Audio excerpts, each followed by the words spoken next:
When Joseph was 15 years old, his hometown gave him a medal and a standing ovation, because about a month earlier he was picking up his younger brother from school when he saw something horrible happen. A car came speeding through an intersection and hit a little kid who was walking on the street and started dragging that kid underneath the car, but the driver of the car didn't know that was happening. And so Joseph jumped out into the middle of the street in front of the speeding car, hoping that the driver would see him and then stop. And the driver did see him, and the driver did stop before he would have hit Joseph. Joseph ended up saving that boy's life. The boy ended up being fine, amazingly. And when someone asked him what he was thinking that compelled him to jump in front of the speeding car, he said, "I needed to save that boy. That's the only thing that I was thinking." And sometimes that's the only thing we can think about too, about loved ones who need saving. A friend who's walked away from the faith, a parent who no longer believes in God, a child who no longer goes to church and no longer takes your grandchildren to church either, of course, then. And that can hurt because we love them and we want to love them forever in heaven.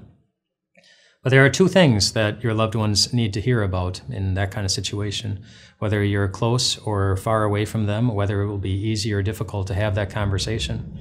Firstly, they need to hear the reality of what they're doing, that walking away from God is like being dragged straight to hell.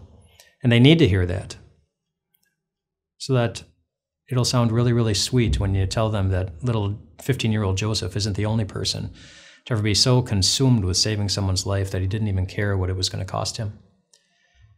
Jesus was like that too, except Jesus didn't receive a medal for it or a standing ovation.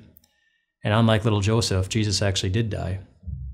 When God's judgment over our sins dragged through the darkness of hell, one person whose only desire was to love everyone and to forgive them, no matter how long they've been walking away, no matter what they've done to him, no matter what it might cost to bring them to the perfection of heaven that Jesus had prepared just for them. The heart of Jesus knows what it's like to hurt too. Find comfort in that heart for you, and then share that love with your loved ones, and then be full of hope that the good news of Jesus is going to go to work on them. Take to heart the words of 1 Corinthians chapter 13.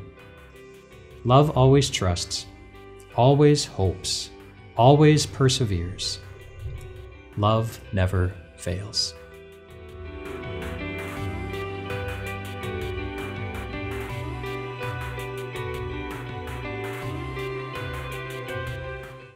Hey friends, thanks for watching the videos. If you'd like to watch more, just click here to subscribe. You'll get these on a regular basis, and God's going to fill you with some awesome things every time you watch these. We'll see you later.